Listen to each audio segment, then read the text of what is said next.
헤롯에게서 온갖 조롱과 멸시를 예수님은 받으셨습니다. 그리고 다시 지난주에 말씀 나눈 것처럼 마지막 부분에 말씀을 나눈 것처럼 빌라도에게 예수님 다시 보내줍니다. 헤롯은 예수님을 조롱하고 희롱하기 위해서 옷을 입혔는데 흰옷을 입혔죠. 그래서 왕이 입을 만한 화려한 옷, 이제 우리나라 번역에는 흰옷을 입혔다고 했는데 사실은 화려한 옷입니다. 눈에 띄는. 이렇게 행한 이유가 있죠. 사람들에게 눈에 띄어서 화려하게 입힌 이유는 왕 같은 존재로서 옷은 입었지만 사람들에게 처절하게 조롱받고 멸시를 받는 초라한 예수님을 극대화시키기 위한 아주 악한 모습이었습니다. 빌라도는 예수님께서 결박당한 채 그 초라한 모습, 온갖 멸시를 당한 모습으로 자신에게 왔지만 예수님이 무죄하다는 사실을 잘 알고 있었습니다. 그래서 자신에게 오신 예수님을 이제 재판하기 위해서 사람들을 불렀습니다. 백성들 그리고 종교 지도자들을 불러 모았습니다. 예수님에게서 죄를 찾지 못했다고 그는 말했죠. 비록 죄의 인으로 끌려당하고 결박당하고 온갖 모욕과 조롱을 당하셨지만 그는 예수님이 무죄하다는 사실을 확신하고 있었습니다. 그러니 그는 사람들에게 그럽니다. 내가 채찍을 때려서 풀어주겠다 이렇게 말합니다. 그리고 사면 제도를 통해서 예수님을 석방하겠다 이렇게 요구했죠. 6절에 보면 명절이 되면 백성들이 요구하는 대로 죄수한 사람을 놓아주는 전례가 있더니, 여기서 명절은 당시에 최대의 축제인 6월절이죠. 명절에는 백성들의 요구로 죄수 한 명을 풀어주는 관습이 있었습니다. 이런 관습은 로마 정부가 자신들의 관할에 있는, 통치받고 있는 속국들을 백성들에게 은혜를 베풀므로써 잘 통치해가는 통치 수단으로 사용한 것 중에 하나였습니다. 총독인 빌라도는 종교 지도자들로부터 사형 언도를 받았지만 예수님은 죄가 없다 확신하고 있었습니다. 그러기에 그는 예수님을 석방하고자 했습니다. 그 관습을 들어서 예수님을 석방하고자 한 것이죠. 당시 감옥에는 아주 악랄한 범죄를 저질러서 갇혀있던 사람 중에 바라바라는 사람이 있었습니다. 7절에 보면 밀란을 꾸미고 그 밀란 중에 살인하고 체포된 자 중에 바라바라 하는 자가 있는지라 무리가 나아가서 전례대로 하여 주기를 요구한다. 이렇게 기록하죠. 바라바는 밀란 곧 반란을 꾀하고 살인을 했던 사람이었습니다. 당시 로마 정부 입장에서는 밀란이 빈번하게 지역마다 일어났기 때문에 이 사람에 대해서는 굉장히 민감하게 반응할 수 있는 사람임에도 불구하고, 악한 사람임에도 불구하고 예수님과 바라바를 비교해서 내어놓을 만큼 예수님이 무죄하다는 것을 안 거죠. 아마 유대인들에게는 바라바가 일반 민중에게는 영웅이었을지 몰라요. 그래서 그들은 유월절 절기에 로마 정부에서 행하던 대로, 관습대로 시행해 줄 것을 요구합니다. 그러자 빌라도는 백성들에게 이렇게 말하죠. 예수님을 석방하겠다 이렇게 말하죠. 이렇게 말한 이유가 있습니다. 예수님과 바라바를 비교하면 비교할 수 없을 만큼 바라바는 악한 사람이었고 예수님은 죄가 없었던 것이죠. 9절에 보면 빌라도가 대답하여 이르되 너희는 내가 이 유대인의 왕을 너희에게 놓아주기를 원하느냐 하니 10절에 이는 그가 대제사장들이 시기로 예수를 넘겨준 줄 알미라. 여러분, 빌라도는 말합니다. 내가 유대인의 왕. 유대인의 왕이라는 것은 종교적인 이유로 지금 왔다는 것이죠. 그러나 바라바는 정치적인 밀란, 반란을 꾀한 사람, 이건 도저히 용서가 안 되는 거죠. 그러니 이렇게 비교한 것입니다. 그런데 유대인의 왕인데 10절에 보면 대제사장들이 시기로 예수를 넘겨준 줄 알미라. 이제 종교적인 이유로 예수님이 왔다는 건 비교가 안 되는 거예요. 정치적이고 종교적인 것은 비교가 안 된다 그 말이죠. 그러니까 지금 빌라도는 내가 정치인으로서 사형언도나 뭐 심판을 해야 되는데 종교적인 이유로 온 사람을 왜 나한테 재판을 하려느냐, 이런 심중이 많이 담겨져 있는 것이죠. 백성들은 유월절 관례에 따라서 한 사람을 사면할 것을 요구합니다. 그래서 빌라도는 예수님을 풀어주기를 원했고 백성들은 그 관례에 대해 따라서 한 사람을 풀어주기를 원한 것이죠. 아마 빌라도 입장에서는 유대인의 왕이라고 말하면서 종교 지도자들에게 시기를 받아서 그랬다고 하는데, 그것이 정치적인 법정 안에서 재판을 받았고 사형에 처해야 할 아무런 이유가 없는 것이죠. 이것은 빌라도의 재판이 아니잖아요. 마태복음 27장 17절 18절에서는 이렇게 기술하고 있어요. 저희가 모였을 때 빌라도가 물어가로되 너희는 내가 누구를 너희에게 놓아주기를 원하느냐, 바라바냐 그리스도라 하는 예수냐 하니 이는 저가 그들의 시기로 예수를 넘겨준 줄 알미러라. 마가복음에서는 예수님만 거론한 것으로 기록하고 있지만 마태복음에 의하면 빌라도는 바라바와 예수님 중 한 사람을 택하라 이렇게 요구한 것으로 기록합니다. 아까도 말씀을 드렸지만 바라바는 밀란을 일으키고 살인을 저지른 죄로 실형 선고를 받았죠. 그리고 사형을 기다리고 있는 사람입니다. 그렇지만 예수님은 그렇지 못했어요. 종교 지도자들에 의해서 시기 때문에 고발을 당했어요. 그렇지만 붙잡히기 얼마 전까지 민중들에게 큰 인기를 끌고 있었죠. 수많은 백성들, 온 예루살렘에 있는 백성들이 다 예수님을 환호했습니다. 그러니까 백성들에게 빌라도 입장에서는 두 사람을 세워서 누구를 놓아주기를 원하느냐라고 한다면 백성들에게 큰 인기를 끌고 있었던 예수님이 무죄하다는 사실을 알았다면 예수님을 풀어달라고 요구할 것으로 생각했을 것입니다. 마가복음에서는 이러한 이유들을 조금 더 이렇게 기록하고 있어요. 너희가 예수님을 놓아주기를 원하느냐라고 유도 질문을 했습니다. 빌라도가. 마태복음에서는 총독 빌라도의 이런 생각을 좀 더 구체적으로 그 이유가 무엇인지를 기록하고 있습니다. 마태복음 27장 19절에 총독이 재판자리에 앉았을 때 그 아내가 사람을 보내어 가로되 저 옳은 사람에게, 옳은 사람이라고 그래요. 사람들은 죄인, 사형에 처할 죄인이라고 말하지만 총독의 아내는 옳은 사람, 죄가 없다는 거죠. 선한 사람이라는 거죠. 오늘 꿈에 내가 그 사람을 인하여 예를 많이 썼나이다. 꿈자리가 사납다는 것이죠. 빌라도의 부인은 예수님을 향해 옳은 사람이다 라고 규정을 했습니다. 그래서 이분에게 아무런 일을 일어나지 말도록 하십시오. 이 일에 상관하지 마십시오 라고 기뜸해 주었습니다. 자신의 부인의 말에 예수님이 무죄하다는 것 아닙니까? 그렇죠? 그러니 그 말을 들었던 빌라도의 마음은 어떠했을까요? 이전보다 더 혼란스러웠지 않았을까요? 예수님에게 자기가 보았을 때도 예수님은 아무런 죄를 찾지 못했어요. 그런데 빌라도의 아내는 꿈에서까지도 저 사람은 죄가 없다라는 사실을 받았다는데 얼마나 혼란스러웠을까요? 그래서 빌라도는 적극적으로 예수님을 풀어주고자 했던 겁니다.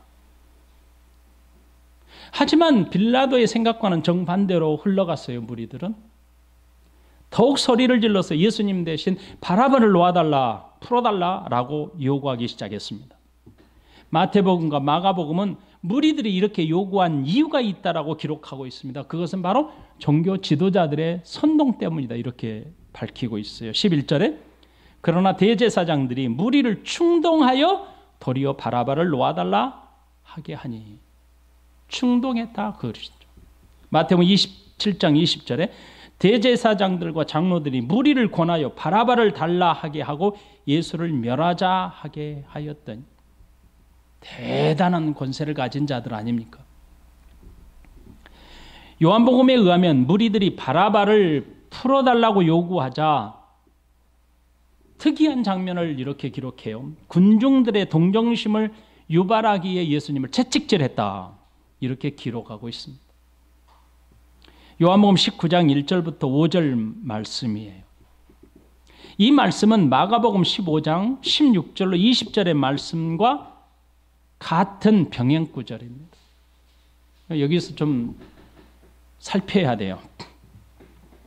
마가복음에 우리가 읽었던 마가복음의 배열로 보면 빌라도가 사형을 선고하고 그랬죠. 15장 15절 보세요. 빌라도가 무리에게 만족을 주고자 하여 바라바는 놓아주고 예수는 채찍질하고 십자가에 못 박히게 넘겨주니라. 16절에 군인들이 예수를, 그러니까 넘겨주자 군인들이 끌고 가는 걸로 되어 있죠. 그런데 15절에 만족을 주고자 하여 이런 표현이 있어요. 군중들에게 만족을 주고자 했더라. 마가복음에 의하면 빌라도가 사형을 선고하고 십자가에 못 박으라고 넘겨준 후에 16절에 일어난 사건입니다. 그렇지만 요한복음에 따르면 사형을 선고하기 전에 16절부터 20절의 말씀이 일어난 것으로 기록합니다.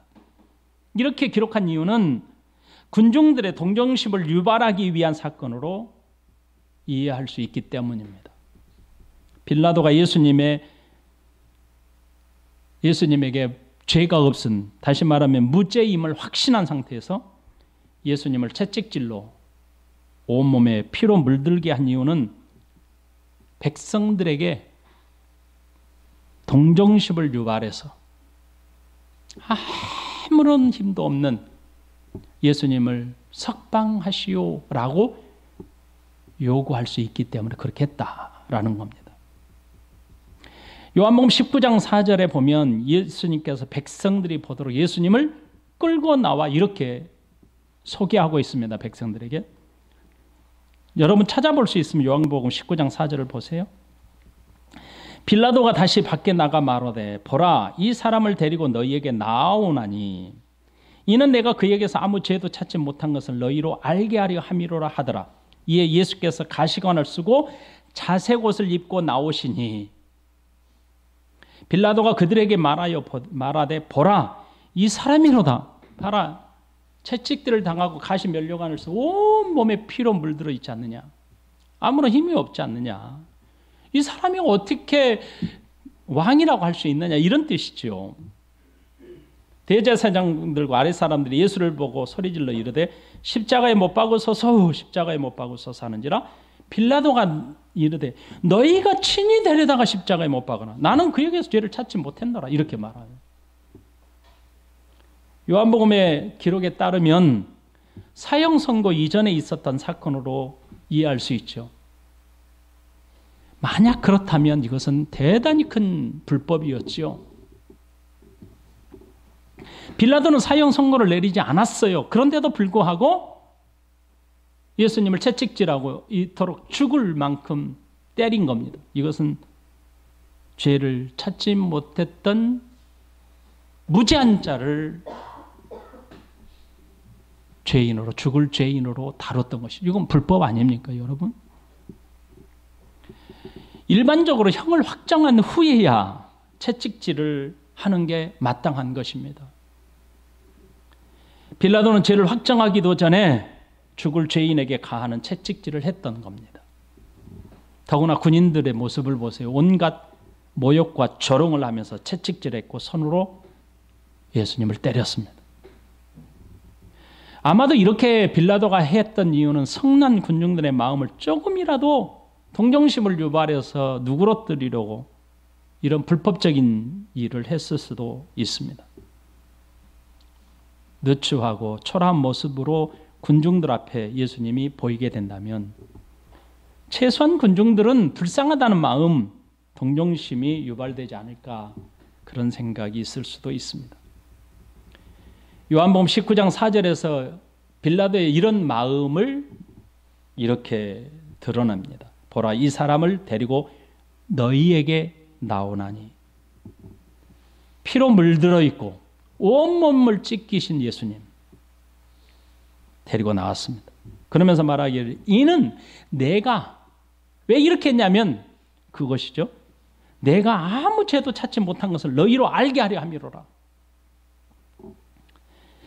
하지만 이는 분명히 불법적인 일을 빌라도가 스스로 자행한 것입니다. 죄 없는 예수님께서 빌라도의 말처럼 죄가 없는데도 채찍질을 당했다면 잘못된 것 아닙니까, 여러분? 예수님은 그 어떤 죄도 채찍질을 당할 죄가 없었습니다. 무슨 제목으로 그가 예수님을 채찍질합니까? 매를 맞을 이유도 없죠. 군병들에게 희롱당하고 조롱당할 이유도 없지 않습니까? 그런 죄가 없다라고 스스로 말하면서도 봐라, 이렇게 채찍질 좀 해서 왔는데 그랬더니 봤더니 가시면류관을 써서 피가 머리부터 흘러내려 온몸은 다 찢긴 겁니다. 그러자 종교 지도자들의 선동위에서 백성들은 더욱 강하게 요구합니다. 바라바를 풀어달라. 그러자 빌라도가 백성들에게 다시 물어요. 12절 보세요. 마가복음 15장 12절. 빌라도가 대답하여 이르되 그러면 너희가 유대인의 왕이라 하는 일을 내가 어떻게 하랴, 그런 겁니다. 그러자 백성들은 더욱 크게 소리 지르면서 예수님을 십자가에 못 박을 것을 외칩니다. 13절. 그들이 다시 소리 지르되 그를 십자가에 못 박게 하소서.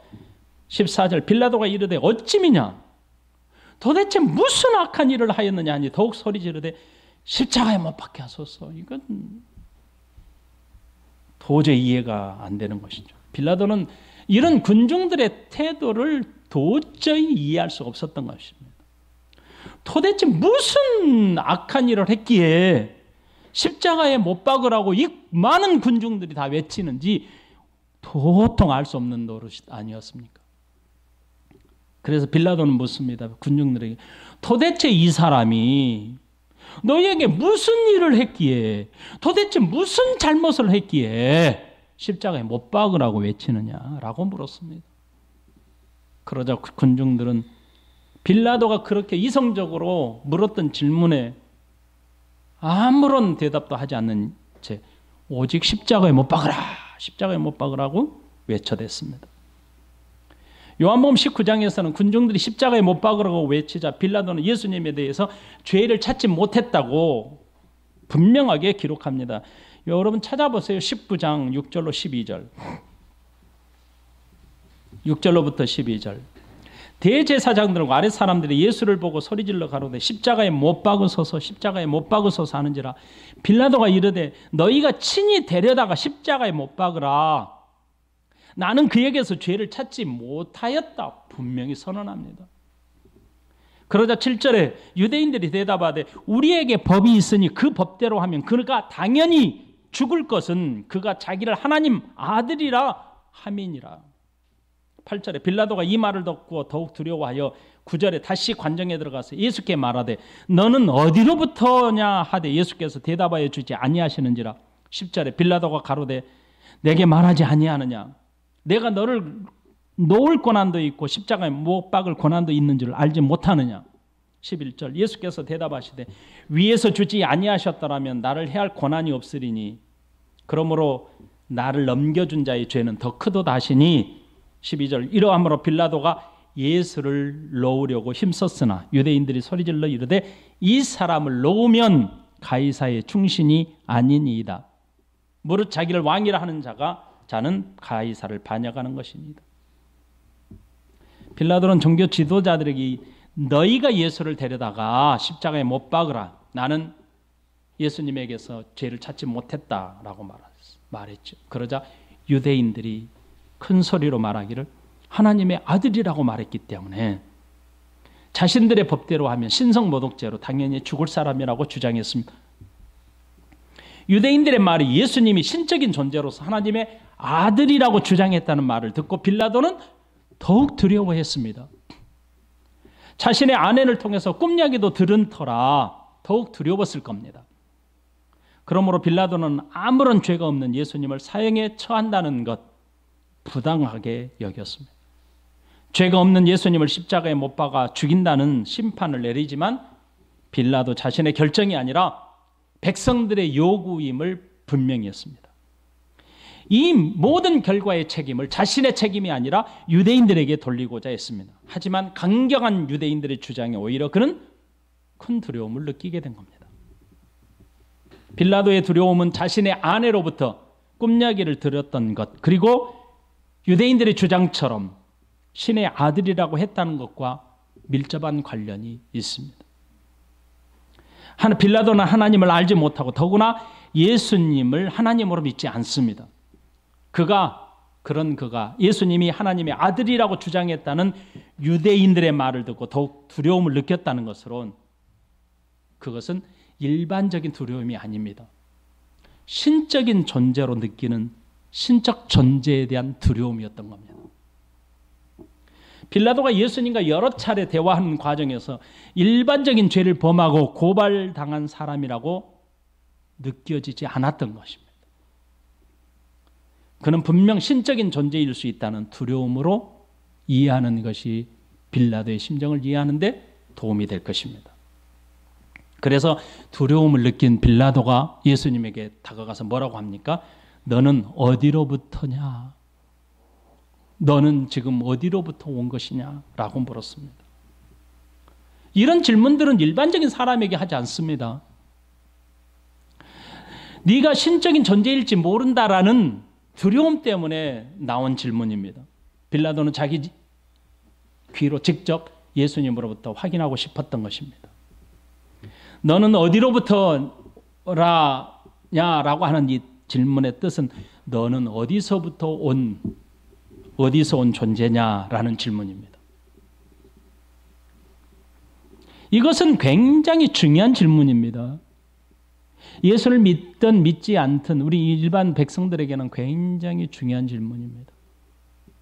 이것은 굉장히 철학적인 질문이죠.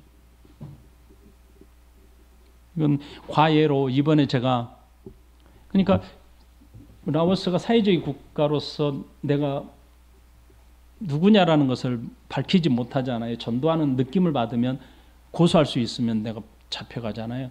그래서 라오스의 선교사님들이 한때 많이 추방을 당했다는 거예요. 중국처럼. 그래서 그 말을 듣고 이제 얘들하고 대화를 나눌 때 내가 누구냐고 묻더라고요. 당신은 누구십니까? 라고 물어요. 그래서 말 그대로 제가 사실이니까 나 철학 박사야 그랬어요. PhD니까 제가 그래 나 철학 박사야. 아 그러시냐고. 그래서 어쩐지 대화가 굉장히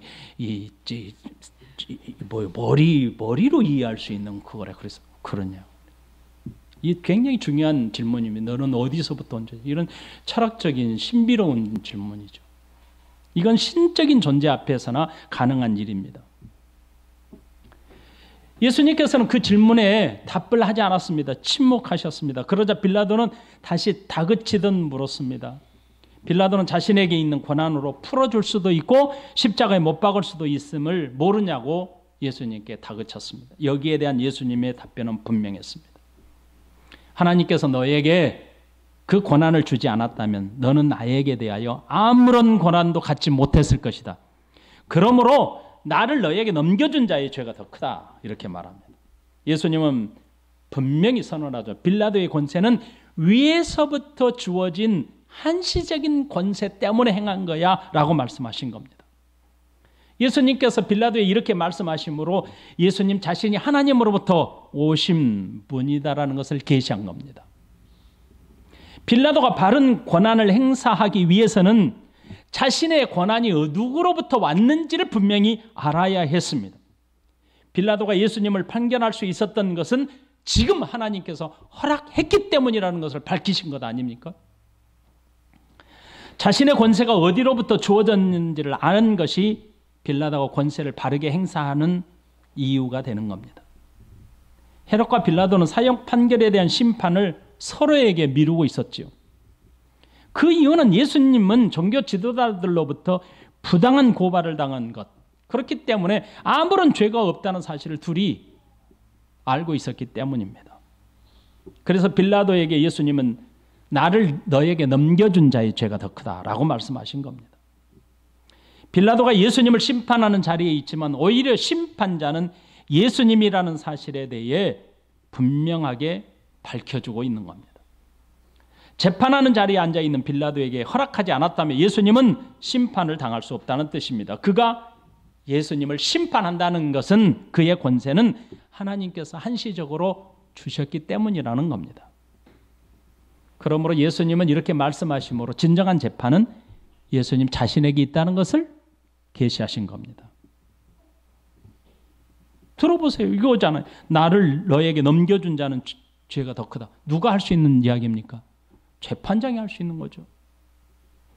빌라도가 재판장인데 예수님이 그 죄에 대해서 물었잖아요. 죄에 대해서 심판하고 있잖아요. 그럼 예수님이 재판장이신 거죠. 이렇게 말씀하시는 말에는 재판장이 앉아있는 빌라도의 죄가 없다는 뜻이 결코 아닙니다. 너도 죄인이야. 그런데 그 죄보다 나를 넘겨준 죄가 더 커. 빌라도도 죄를 가지고 있다는 뜻이죠. 빌라도가 죄가 있지만 그보다 더 큰 죄는 사내들인 공예라는 뜻이죠. 빌라도가 하나님께서 허락하시는 권세로 재판하고 있지만 그의 죄가 없다는 뜻이 아니죠. 빌라도는 예수님을 십자가에 못 박아 죽이도록 공적인 재판의 자리에서 판결을 내린 자로서의 죄가 있는 겁니다. 예수님은 재판을 받으시는 자리에서 오히려 종교 지도자들과 빌라도 정치 지도자들에게 진정한 재판장이 누구인지를 정확하게 지금 밝히고 계신 겁니다. 이런 예수님의 말씀을 들었던 빌라도는 예수님이 더욱 무죄하다는 확신이 들었습니다. 그런 이유로 예수님을 풀어주고자 기회를 찾았지만 유대인들이 누구를 들먹거렸냐면 가이사의 이름을 들먹거렸습니다. 황제 이름을 들먹거린 겁니다. 그러면서 말하기를 가이사의 충신이 아닙니다. 이렇게 말하는 겁니다.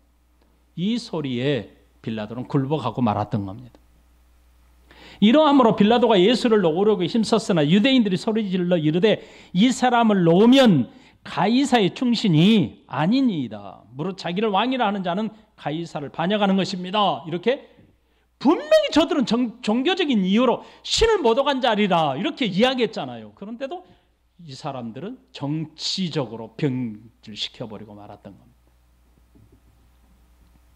가이사를 반역한 것이다. 이렇게 지금 정치적으로 돌변해버렸습니다.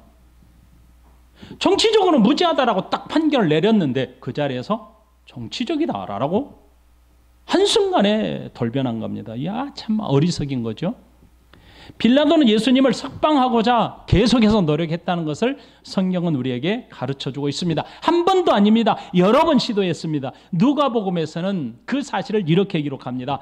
백성들에게 죄가 없음을 3번씩이나 선언했다. 그래서 석방하고자 했다. 이렇게 기록해요. 누가복음 23장 22절 23절 빌라도가 3번째 말하되 이 사람이 무슨 악한 일을 하였느냐. 나는 그에게서 죽일 죄를 찾지 못하였으니 때려서 놓으리라 하니 그들이 큰 소리로 재촉하여 십자가에 못 박기를 구하니 그들의 소리가 이긴지라. 군중들의 소리는 더 높아졌습니다. 십자가에 못 박혀 죽을 죄인이 아닌 예수님을 십자가에 못 박으라고 소리를 질렀습니다. 그러면서 말하기를 예수님을 석방하게 될 경우 빌라도 너는 황제 가이사의 충신이 아니다. 누구든지 자기를 왕으로 주장하는 자는 가이사에게 반역하는 것이다. 이렇게 대들었습니다. 유대인들이 가이사의 이름까지 거론하면서 예수님을 십자가에 못 박으라고 외쳤습니다. 이것은 빌라도를 협박하는 겁니다. 빌라도는 백성들이 할 수 있는 가장 강력한 협박인 것으로 느껴진 겁니다. 여기서 백성들의 말을 듣지 않으면 가장 큰 협박이었다라고 느껴진 것이죠. 그래서 예수님과 가이사를 대비시킴으로 빌라도를 굴복시킨 겁니다. 로마 황제를 반역하는 행위라고 협박함으로 백성들은 빌라도를 무릎 꿇게 했던 겁니다. 15절부터 20절 말씀. 빌라도에게 무리에게 만족을 주고자 하여 바라바는 놓아주고 예수는 채찍질하고 십자가에 못 박히게 넘겨주니라. 군인들이 예수를 끌고 브라이도리온이라는 뜰으로 데려가서 온 군대를 모으고 예수에게 자색 옷을 입히고 가시관을 엮어 씌우고 격려하여 이르되 유대인의 왕이여 평안할지어다 하고 갈대로 그의 머리를 치며 침을 뱉으며 꿇어 절하더라. 희롱을 당한 후 자색 옷을 벗기고 도로 그의 옷을 입히고 십자가에 못 박으려고 끌고 나가니라. 마태복음 27장 24절부터 31절에 이렇게 기록합니다. 소영이 힘들면 안으로 들어가서 좀 쉬어도 돼? 조금 더 남았어요, 오늘 시간이. 빌라도가 마태복음 27장 여러분 찾아보세요. 24절부터 31절에 빌라도가 아무 성과도 없이 도리어 밀란이 나려는 것을 보고 물을 가져다가 무리 앞에서 손을 씻으며 이르되 이 사람의 피에 대하여 나는 무죄하니 너희가 당하라. 백성이 다 대답하여 이르되 그 피를 우리와 우리 자손에게 돌릴지어다 하거늘 이에 바라바는 그들에게 놓아주고 예수는 채찍질하고 십자가에 못 박히게 넘겨주니라. 이에 총독의 군병들이 예수를 데리고 관정 안으로 들어가서 온 군대를 그에게 모으고 그의 옷을 벗기고 홍포를 입히며 가시관을 엮어 그 머리에 씌우고 갈대를 그 손에 돌리고 그 앞에서 무릎을 꿇어 희롱하여 이르되 유대인의 왕이여 평안할지어다 하며 그에게 침 뱉고 갈대알을 빼앗아 그의 머리를 치더라. 희롱을 당한 후 홍포를 벗기고 도로 그의 옷을 입혀 십자가에 못 박으려고 끌고 나가니라. 빌라도는 예수님에게 죄가 없다는 사실을 확신했습니다. 하지만 백성들의 강력한 항의에 예수님을 십자가에 못 박도록 판결했습니다. 그러면서 그는 이런 태도를 취합니다. 빌라도가 아무 성과 없이 도리어 밀란이 나려는 것을 보고 물을 가져다가 무리 앞에서 손을 씻으며 말합니다. 예수님, 이 사람의 피에 대하여 나는 무죄하니 너희가 당하라. 백성들은 자신들이 하는 말이 얼마나 무서운 말인지 알지도 못한 채 백성들이 대답합니다. 그 피를 우리와 우리 자손에게 돌릴지어다 라고 부르짖었습니다. 어떤 학자들은 지금까지 중동 지방에 피해 전쟁이 일어나는 것은 그들이 당연히 받는 결과다 이런 이야기도 합니다. 빌라도는 예수님을 데려다가 채찍질하도록 했습니다. 그런 다음 십자가에 못 박도록 판결했습니다. 그러자 군인들은 예수님을 결박한 채로 브라이도리온이라는 뜰로 데려다가 온갖 희롱하고 조롱하며 모욕했습니다. 브라이도리온은 로마 부대의 본부입니다. 그곳은 최고 사령관의 관저로 사용되는 곳입니다. 군사들은 가시나무로 관을 엮었습니다. 그리고 예수님 머리에 눌러 씌웠습니다. 그들이 예수님께 씌운 가시나무관은 왕이 쓰는 왕관을, 영광을 상징하는 의미였습니다. 군사들은 예수님을 멸시하고 조롱하기 위해 가시로 만든 관을 머리에 씌운 것입니다. 생가시에 찔리신 예수님의 머리는 피가 흘러내렸습니다. 그 가시에 찔리는 고통은 이루 말할 수 없이 가혹했을 겁니다. 그 고통에 비틀거리는 예수님께 자색옷을 입힙니다. 자색옷은 왕을 상징하는 의미입니다. 채찍질과 온몸이 상해진 예수님, 가시관으로부터 흘러내리는 피는 온몸을 적셨습니다. 군사들은 고통으로 신음하시는 예수님을 향해 유대인의 왕이여 평안할지어다라고 조롱했습니다. 신하가 왕에게 찾아와 인사하는 모습으로 인사한 겁니다. 여기까지 말씀을 맺겠습니다. 여러분, 매 주일마다 우리가 고백하는 사도신경에는 빌라도에게 고난을 받으시고 십자가에 못 박혀 죽으셨다라고 되어 있죠. 분명 빌라도는 예수님의 무죄를 확신했던 사람이었고 예수님을 석방하고자 노력했던 사람입니다. 예수님을 십자가에 못 박으라고 다그쳤던 사람들은 빌라도가 아니고 종교 지도자들에게 사주를 받은 백성들이었습니다. 그렇지만 빌라도는 자신에게 주어진 위치에서 공식적으로 십자가에 죽게 하라고 판결했던 사람입니다. 최종 결정권자였습니다. 그리고 그는 역사적인 인물로 정확하게 역사의 기록에 남아있는 사람입니다. 26년부터 AD 26년부터 10년 동안 통치했던 총독이었습니다. 그는 예수님에게는 죄가 없다는 것을 확신하면서도 백성들의 외침과 고발에 굴복해서 최종적으로 사형을 결정한 사람입니다. 자신의 손을 씻는 행위를 함으로 그의 죄가 사라지는 것이 아님에도 불구하고 비겁한 모습을 보이는 겁니다. 백성들의 요구에 굴복할 수밖에 없는 이유가 그가 지금 존재하는 이유가 되는 겁니다. 그러기에 빌라도에게 고난을 받으셨다고 사도신경은 우리로 하여금 고백하게 하는 겁니다. 결국 그도 역시 예수님을 십자가에 못 박은 사람입니다. 결정권자로서 예수님을 사형 언도를 내렸지만 악한 백성들과 비교했을 때 그의 죄가 조금 작다라고 말할 수 없습니다. 그런 사도신경에서 빌라도는 예수님을 십자가에 못 박아 죽게 한 대표적인 사람일 뿐입니다. 그러니 백성들의 죄와 빌라도의 죄는 다르지 않다는 뜻입니다. 여러분, 여기 앉아있는 우리 모두는 예수님을 십자가에 못 박으라고 외친 적이 없는 사람입니다. 그러므로 우리는 그 죄에서 자유로울 수 있다고 생각할 수 있을 겁니다. 나는 예수님을 십자가에 못 박아 죽게 하지 않았어. 그 죄와 나와 무슨 상관이 있어. 나는 그런 악독한 죄인이 아니야 라고 말할 수도 있습니다. 그런 생각을 조금이라도 가질 수 있습니다. 그런데 기억하십시오. 우리는 그 죄에서 결단코 자유로울 수가 없습니다. 여러분, 그 죄에서 여러분 자유로울 수 있습니까? 우리 내면을 살펴보면 압니다. 우리 내면의 모습이 얼마나 더럽고 추악합니까? 내 자신의 내면을 볼 때 더한 죄인이었음을 알게 됩니다. 여러분의 모습 속에는 빌라도가 없습니까?